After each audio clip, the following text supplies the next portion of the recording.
Halo semuanya, welcome back sama aku Melisa. Dan hari ini aku bakal ngebahas tentang 5 poin penting dari bukunya Robert Kiyosaki yang Rich Dad Poor Dad. Ini tuh buku dari best selling banget ya, sebenarnya mungkin kalian pasti juga pernah dengar atau pernah lihat di toko buku. Dan sejujurnya waktu pertama kali aku baca ini tuh emang lumayan membuka perspektif aku sih tentang uang. Jadi aku pengen sharing ke kalian tentang apa yang udah aku pelajarin dan menurut aku 5 poin terpenting dari bukunya Robert Kiyosaki. Oke, let's go. Jadi intronya buku ini tuh sebenarnya tentang si Robert. Robert itu penulisnya dan dia itu ceritanya punya papa yang dia bilang poor dad, dan satu lagi tuh rich dad. Rich dad ini tuh sebenarnya ayah temennya. Jadi kalau misalnya rich dad ini dia bilangnya tuh sebagai street smart, nggak bukan smart yang secara akademis yang ya lu punya banyak gelar dan lain-lain, tapi lebih ke smart yang bisa diaplikasikan langsung ke dunia nyata dan itu membuat dia kaya. Kalau poor dad-nya secara akademis pokoknya excellent banget dan bagus banget, tapi ayah yang poor itu nggak sekaya ayah yang rich. Untuk poin pertama adalah rich people don't work for money, atau orang kaya nggak kerja buat uang. Maksudnya gimana ya?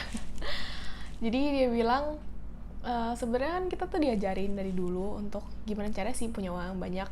Kita sekolah dengan benar, terus dapat nilai bagus, kuliah dengan baik, bisa dapat kerjaan yang bagus, gajinya gede dan akhirnya kaya. Dia bilang sebenarnya gak kayak gitu dan itu tuh salah arah. Karena kalau misalnya kita terus berusaha untuk meningkatkan gaji kita, itu yang paling diuntungkan adalah bukan kita, tapi pemilik perusahaannya atau pihak lain yang sebenarnya lebih di atas kita. Nah, terus jadi orang kaya tuh cara kayanya dengan bikin uang kerja untuk mereka.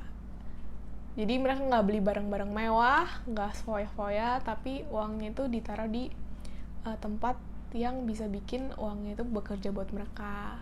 Membelikan aset yang ujungnya bisa menghasilkan uang untuk mereka. Jadi mereka akhirnya membiarkan aset itu menghasilkan uang untuk mereka, bukan mereka sendiri yang terus-terus bekerja untuk uang.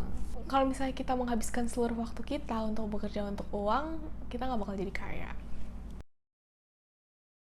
Untuk poin kedua, kita harus tahu bedanya aset dan liabilitas.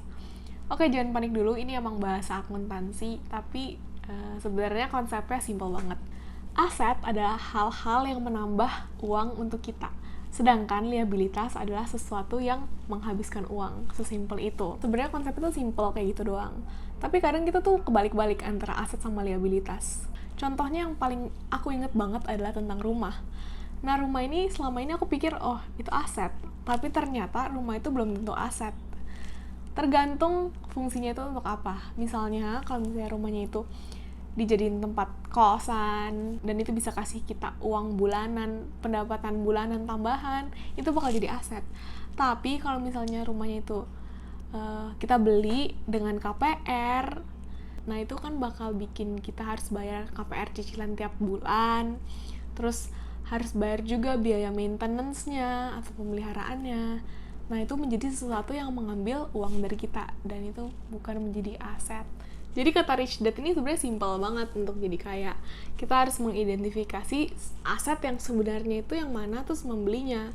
Kalau kita menghabiskan seluruh pendapatan kita untuk membeli liabilitas atau kewajiban, kita nggak bakal jadi kaya. Tapi ingat bahwa simpel nggak berarti gampang. Poin ketiga adalah mind your own business. Nah, maksudnya apa sih? Mind your own business, maksudnya urusin bisnis kalian sendiri. Ini tuh bukan artinya kayak, oh ya, kalian disuruh keluar dari kerjaan kalian yang sekarang, kalau misalnya kalian di kantor. Atau kayak, kalian harus bikin bisnis segera, nggak kayak gitu. Jadi kalau misalnya kita punya pekerjaan, misalnya kantoran, itu kan emang kita hitungannya kerja untuk orang lain. Nah, maksud dia dengan mind your own business adalah bukan hanya kerja untuk menghasilkan uang untuk orang lain, tapi menghasilkan uang untuk diri sendiri juga. Urusin bisnis kita, urusan keuangan kita maksudnya. Bedain mana yang menjadi profesi kita yang menghasilkan kita gaji tetap dan bisnis kita, yaitu adalah aset-aset portfolio investasi kita yang ujungnya bisa kasih uang lagi ke kita.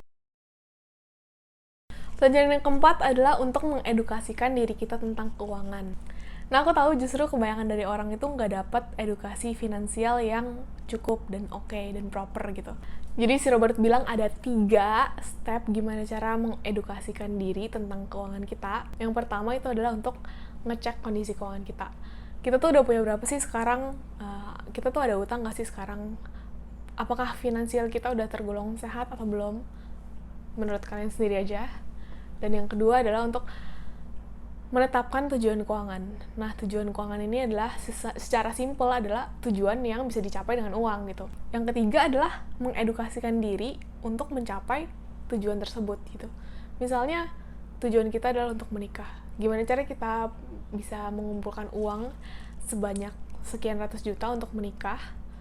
Pakai cara apa aja sih? Instrumen apa aja sih yang kita bisa pakai untuk kita tuh bisa mencapai tujuan itu. Ambil kelas-kelas khusus, webinar, seminar, workshop yang dibutuhkan untuk mencapai tujuan keuangan tersebut. Tapi yang udah aku bilang berkali-kali juga di channel ini, tujuan keuangan itu harus realistis ya teman-teman. Jadi biar nggak stres juga mencapainya, tujuan keuangan itu harus realistis. Dan yang kelima adalah untuk learn to earn. Jadi bekerja bukan hanya untuk menghasilkan uang, tapi untuk belajar juga. Nah, di sini tuh dikasih pandangan lain bahwa kita tuh harus tahu sedikit-sedikit tentang banyak hal kalau misalnya mau jadi kaya. Contohnya, CEO dari perusahaan itu pasti harus tahu dong berbagai macam hal yang terjadi di perusahaannya. Contohnya, gimana divisi marketing, harus mengerti marketing juga, harus mengerti divisi operations juga, harus mengerti divisi business development juga misalnya. Harus mengerti divisi finance juga, jadi kayak banyak hal yang harus diketahui sebenarnya. Nah, itu kenapa si Rich Dad ini atau ayah kayanya ini mendorong si Robert buat belajar di berbagai divisi untuk mempersiapkan dia biar bisa menghasilkan lebih. Jadi sekali lagi, bekerja jangan hanya untuk menghasilkan uang, tapi untuk belajar juga. Oke teman-teman, itu dia 5 poin yang menurut aku lumayan menarik dan aku bisa sharing ke kalian. Menurut kalian gimana? Kalian setuju atau nggak setuju nih sama poin-poin tersebut? Kalau kalian setuju atau nggak setuju, boleh banget komen di bawah. Ayo kita sharing. For me personally, aku nggak selalu 100% percaya apa yang aku lihat dan aku baca. Ya jadi nggak usah terlalu di bawah serius juga.